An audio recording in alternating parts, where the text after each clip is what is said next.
Hello everyone, welcome to another One Piece deck tech. Today we have Lucci. This is an amazing deck. It just made top 4 in the online regionals for Latin America, so it's really good. It's improved. It's been winning tournaments, and finally we can play a good Marine deck. So it's really interesting. We're playing Navy, we're not playing CP, but we're taking advantage of the stage and of Rob Lucci's ability, which is pretty good to close up games. So basically, what he says is whenever we KO an opponent's character, only once per turn, we can trash 2 cards to make this leader active. So has kind of the same ability as Kid to be able to close games. Your opponent only has one blocker in play, or has we maybe one small character and he only has one life left. What we can do is, if he has a blocker, we put everything on him, attack, and he has to block. Then we ready him and attack again and win. Or if he only has one character, we just put everything except what we need to KO his character, which we have a lot, and swing big. Uh, he takes the life, then we play KO his guy, ready him up, and swing again. So pretty nice ability for black. And now we're gonna see all the cards that is playing to really control your opponent's board. So we are playing 4 Brainu, again in order of importance. Of course, the Searcher is number 1. He came in OP3, so that made Marine a lot better. He looks at the top 3 cards and grabs a Navy and puts it in your hand. Basically, almost everything we play in this deck is Navy. Next up, we have 4 Kusans. Kusan is really good. He's been played a lot in black since OPO2. When he comes into play, you draw a card, and then in your turn, when he attacks, he can give -4 to the cost to an opponent character. So basically, we have him in play. Nothing is safe for from then on, because anything we play, whatever we do -4, we can deal with. So that makes our Kobe's really good, our Sakasuki's really good, our Garp's really good. We have a lot of cards that come in and can really take advantage of Kusan's ability. So next up, we have the best card in black, of course, Borsalino. He wins against red aggro decks. He's really good against Whitebeard, against a lot of decks. He can be KO'd by effects. He's a 6K in your opponent's turn, and he's a blocker. I don't have to say anything else about him. He's really important. And now the fact that we have Brainu to search for him makes it a lot better.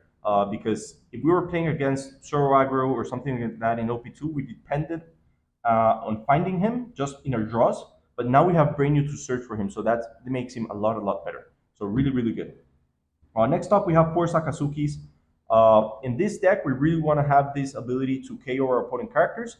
Sakazuki, combined with Kusan and combined with the CP stage, basically means your opponent has nothing that's safe.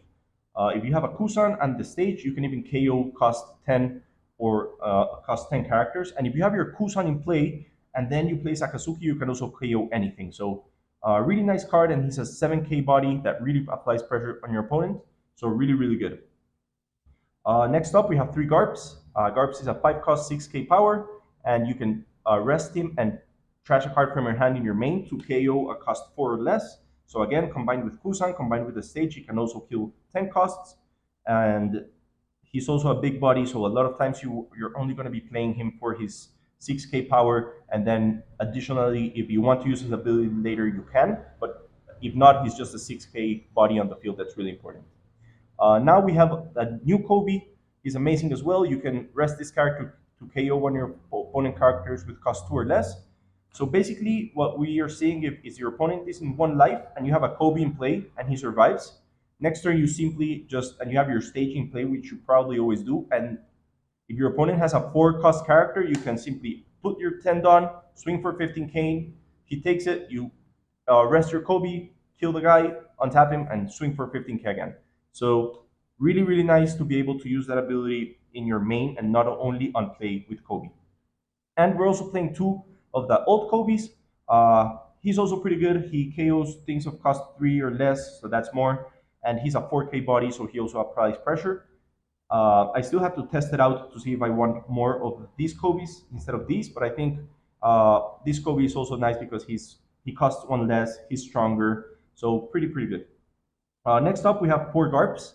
I really like Garp in this deck. He's not only a 2K counter, searchable, but combined with all the things we have to reduce costs, he becomes a really big threat. So if your opponent doesn't solve it, he's going to start clearing your opponent's board really easily.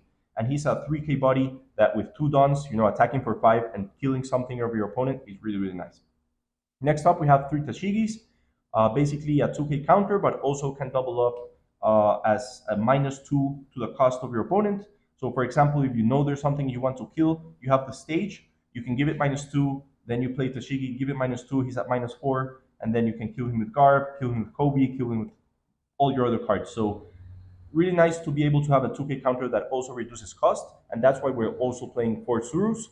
Uh, Again, she's mostly going to be a 2k counter, but she can also be played to lower your opponent's character's cost.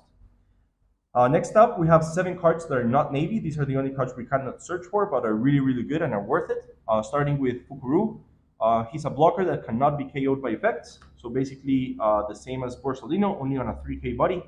And he's really good just to protect you against, Whitebeard, where he wants to KO him to close off the game. He can't.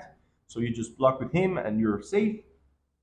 And basically any other deck that wants to KO your characters.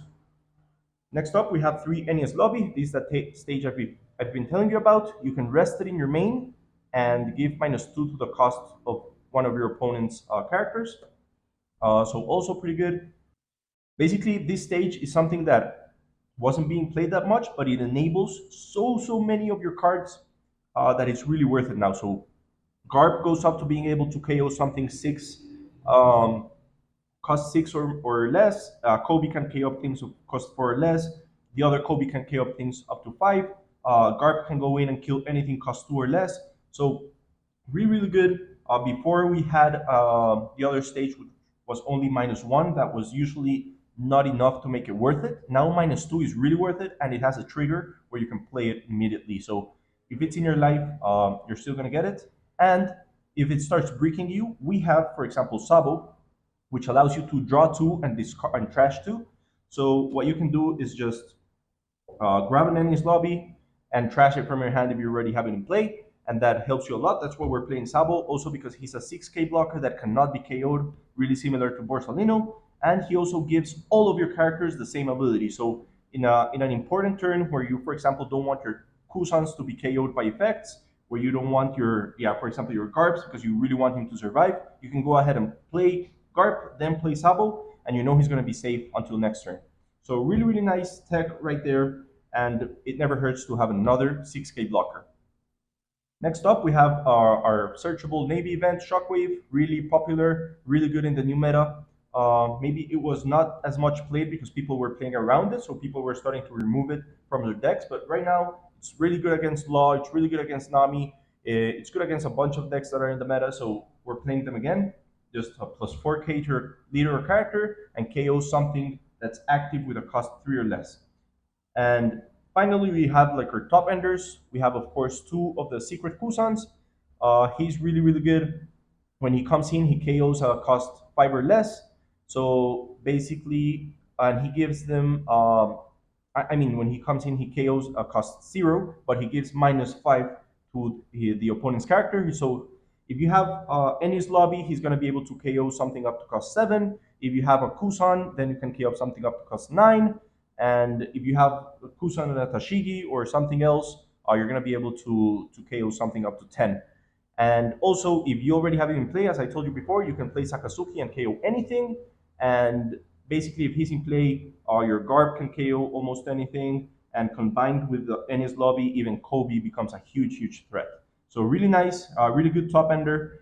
And finally, we play one Isho. He's really important against specific matchups, especially Whitebeard, which is played a lot. And also, I find him pretty good against Katakuri because he's trying to keep a bunch of his top enders in hand, but still has a bunch of counters. So if you're not attacking him, this can even get rid of a couple of big mons, something that he's keeping safe in his hand. So he's pretty good. But mostly against Whitebeard, you play it and you remove. If you remove a 2k counter on an event, that's going to help you a lot to win the game. And he also, if he has one Dawn active on him, all your opponent's characters cost 3 less. So again, that combined with the lobby means Sakazuki can kill any 10 cost, Kobe can kill up to like 7 cost, Garb can kill anything. So really nice top end of the curve right there. And as you can see, almost all the cards in this deck have some nice alternate arts. So it's really, really cool deck to play with.